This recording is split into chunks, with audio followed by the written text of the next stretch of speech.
Nella lezione di oggi parleremo di un argomento di grammatica fondamentale della lingua italiana, i pronomi indiretti. Vedremo quali sono i pronomi indiretti, come funzionano, quando e come si usano. Come sempre ti mostrerò tutto questo con tanti esempi pratici per capire meglio. Sono Federico, un insegnante di italiano per stranieri, e questo è Accademia Italica, il mio progetto nato per aiutare studenti stranieri come te a fare progressi con il proprio italiano grazie a contenuti di vocabolario, grammatica e cultura italiana. Se ti piacciono le mie lezioni, ti invito a iscriverti al canale e ad attivare la campanella delle notifiche per non perderti nessuno dei prossimi video. Inoltre, anche per questa lezione, ho preparato un comodo PDF gratuito che approfondisce il contenuto del video di oggi e in cui potrai trovare anche qualche esercizio per fare pratica. Recentemente ho pubblicato quest'altro video in cui ho parlato di tutti i segreti che riguardano i pronomi diretti. Se non lo hai ancora visto, ti consiglio vivamente di recuperarlo. Oggi però parliamo dei pronomi indiretti. Anche se i pronomi indiretti sono considerati un argomento grammaticale di livello principiante, in realtà causano diverse difficoltà anche a studenti di livello intermedio o avanzato. Quindi, anche se pensi che il tuo livello di italiano sia un po' più alto, rimani fino alla fine perché questo video potrebbe essere un ottimo ripasso. Iniziamo ripassando in pochi secondi cosa sono i pronomi diretti. I pronomi diretti sostituiscono un oggetto diretto. Per esempio, non giudico mai un libro prima di leggerlo. Prima di leggerlo. Quel lo è un pronome diretto perché sostituisce direttamente un complemento oggetto, in questo caso il libro. Nella lezione dedicata ai pronomi diretti abbiamo visto che questi pronomi servono per rispondere alla domanda chi, che cosa. I pronomi indiretti, invece, si usano diversamente. La loro funzione principale è quella di sostituire un complemento indiretto, introdotto dalla preposizione a. Per questo possiamo dire che i pronomi indiretti rispondono alla domanda a chi, a che cosa. Quali sono questi pronomi indiretti? Mi, che significa a me, ti, che significa a te, gli, che significa a lui, le, che significa a lei, ci, che significa a noi, vi, che significa a voi, e gli, che significa a loro. Nella lingua parlata, per sostituire il complemento a loro, usiamo molto di più il pronome indiretto gli, ma è possibile usare anche il pronome loro come pronome indiretto. Poi vedremo un esempio per capire meglio. Come puoi vedere da questa tabella, alcuni pronomi indiretti sono assolutamente uguali a quelli diretti e anche ai pronomi riflessivi, per esempio mi, ti, ci, vi. Quindi i pronomi su cui devi concentrarti principalmente sono quelli di terza persona, perché sono quelli che cambiano tra i pronomi diretti e i pronomi indiretti. Per questo nella tabella li ho colorati con un colore differente. Ora vediamo alcuni esempi per capire come usare questi pronomi. Ho parlato al professore. Ho parlato al professore. In italiano diciamo parlare a qualcuno, quindi il professore è un complemento indiretto preceduto dalla preposizione a. possiamo sostituire questo complemento con il pronome indiretto gli, che significa a lui, al professore. Prossimo esempio. Ho detto a Maria la verità. Ho detto a Maria la verità. Dire qualcosa a qualcuno. Qui possiamo sostituire il complemento indiretto Maria con il pronome indiretto le, che significa a lei, a Maria. E ora vediamo un esempio con un pronome indiretto di prima persona. Carla ha mandato una cartolina a me. Carla ha mandato una cartolina a me. Questa frase non è molto naturale. Di solito noi preferiamo usare i pronomi indiretti atoni.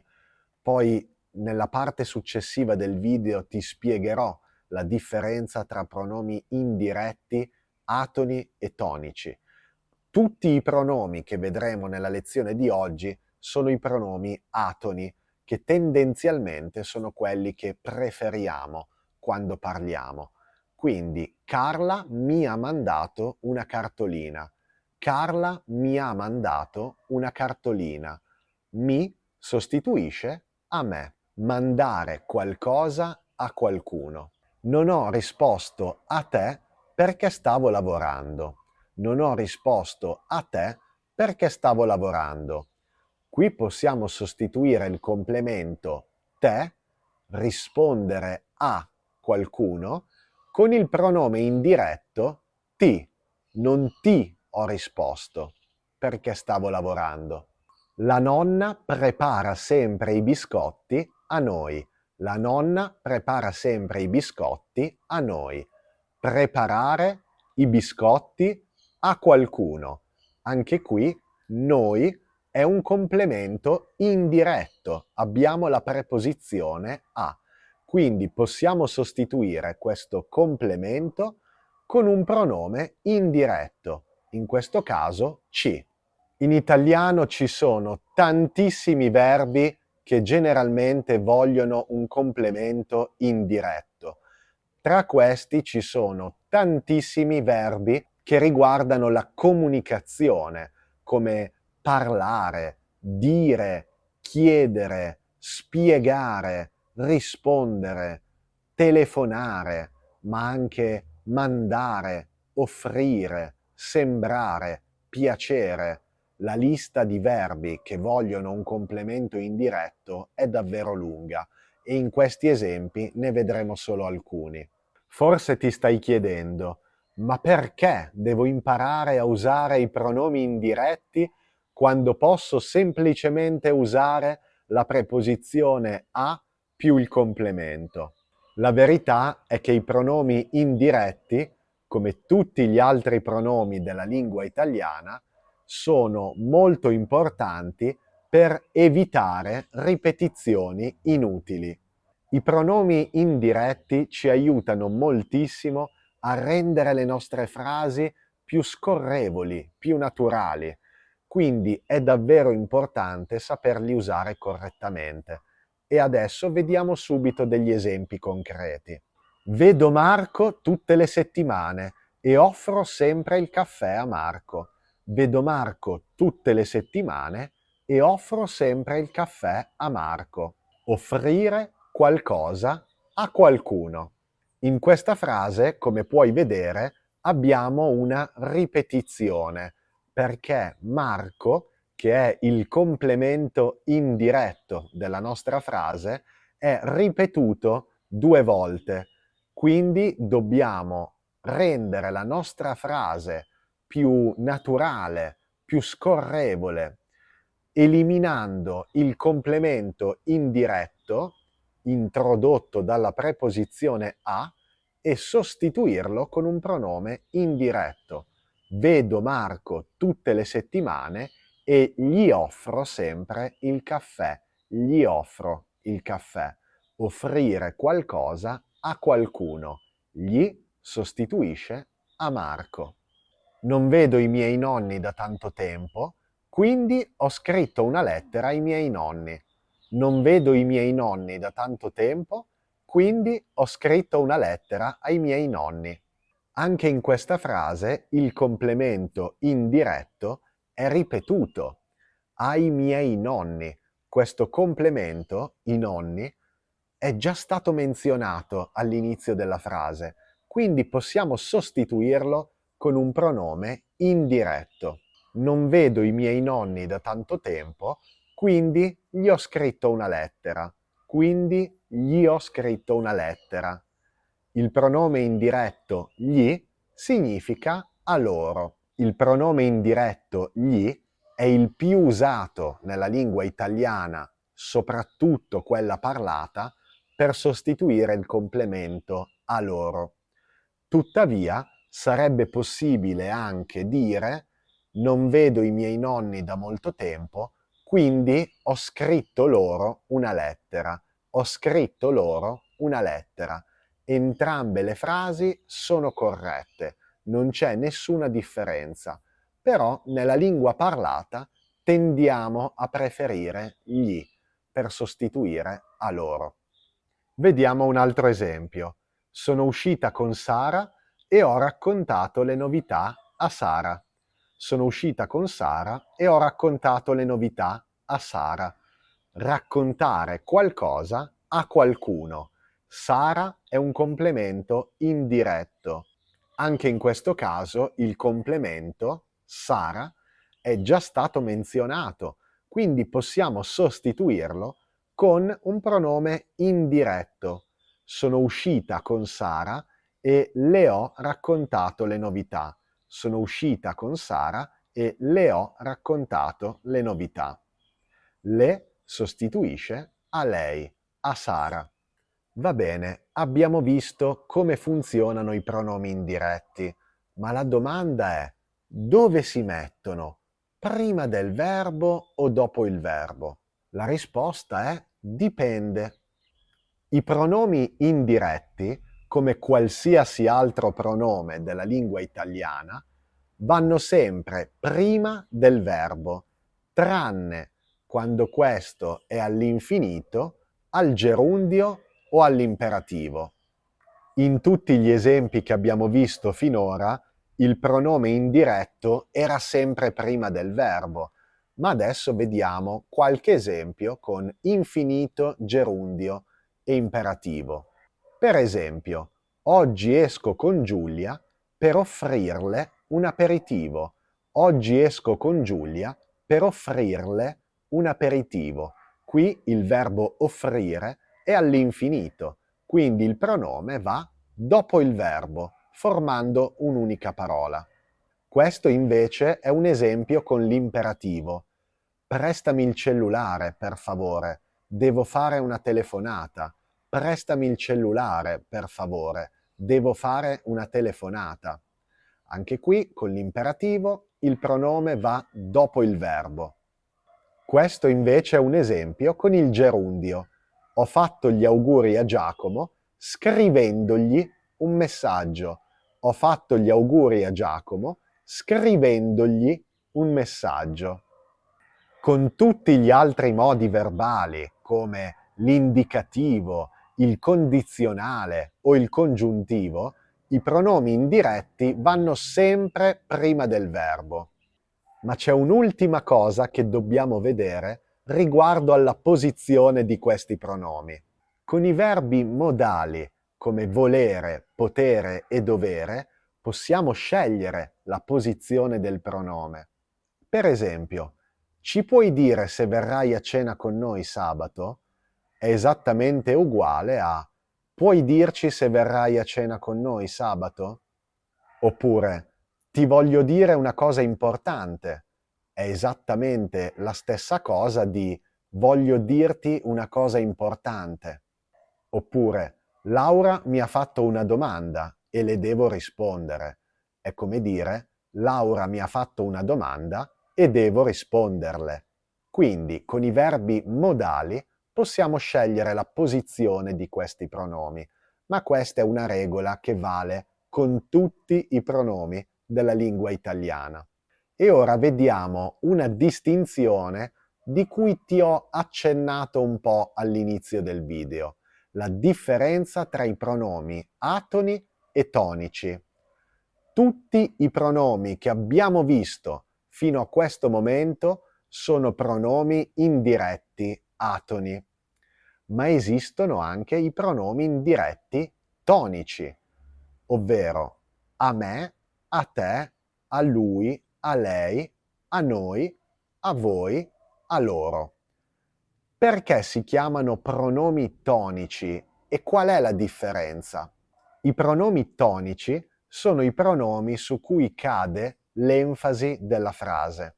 Generalmente, quando vogliamo parlare in modo neutro, senza enfatizzare il complemento indiretto, usiamo i pronomi atoni, che sono quelli che abbiamo visto durante questo video.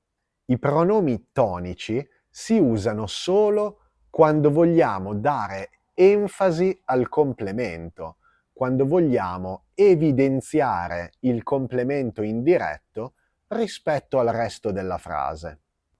Prendiamo questa semplice frase come esempio. Mi piace la pizza, mi piace la pizza. Questa è una forma molto neutra di parlare. Stiamo usando il pronome mi, un pronome indiretto atono. In questo caso sto esprimendo il mio gusto in modo assolutamente neutro. E ora confrontiamo la frase che abbiamo appena visto con quest'altro esempio, in cui abbiamo un pronome indiretto atono e un pronome indiretto tonico. Non mi piace la pizza. Non mi piace la pizza. A me invece piace molto. A me invece piace molto. Nella risposta, la persona che parla usa un pronome indiretto tonico, a me, per enfatizzare la differenza di gusto e opinione con l'altra persona. Quindi è molto comune rispondere a me sì, a me no, quando stiamo avendo uno scambio di opinioni su qualcosa, perché qui è molto importante enfatizzare il complemento. Vediamo quest'altro esempio. Marco è arrabbiato con me perché non gli ho chiesto di essere il mio testimone di nozze. Marco è arrabbiato con me perché non gli ho chiesto di essere il mio testimone di nozze. In questa frase ho usato il pronome indiretto atono gli, che significa a lui, e questo sarebbe il modo più comune e neutro di parlare. Ma se io volessi enfatizzare il complemento indiretto, dovrei dire Marco è arrabbiato con me perché non ho chiesto a lui di essere il mio testimone di nozze. Qui ho usato il pronome indiretto tonico a lui, che è una forma meno comune usata per enfatizzare il complemento, ossia io non ho chiesto a lui di essere il mio testimone di nozze, ma l'ho chiesto a un'altra persona. Per questo Marco è arrabbiato, perché non ho chiesto a lui specificatamente di essere il mio testimone di nozze, ma l'ho chiesto a un'altra persona. Qui il significato della frase è molto simile a quella precedente, ma c'è una differenza sostanziale. La stessa cosa qui. Ti ho dato il regalo. Ti ho dato il regalo. Non c'è una particolare enfasi sul complemento indiretto. Quindi uso un pronome indiretto atono, ti. Ma se dico ho dato un regalo a te, ho dato un regalo a te, io sto usando un pronome indiretto tonico, a te. Quindi voglio enfatizzare il fatto che io ho dato il regalo a te e non a un'altra persona, ma proprio a te. E siamo arrivati alla fine di questa lezione sui pronomi indiretti. Spero che sia stata utile e che ti abbia aiutato a comprendere meglio l'importanza e il funzionamento di questi pronomi. Ti ricordo che puoi scaricare il PDF gratuito che ho preparato cliccando il link nella descrizione del video. Se questa lezione ti è piaciuta e se non vuoi perderti le prossime, ti invito nuovamente a iscriverti al canale e ad attivare la campanella delle notifiche per rimanere sempre aggiornato. Ti ringrazio per aver guardato questa lezione fino alla fine e non vedo l'ora di vederti nel prossimo video. A presto!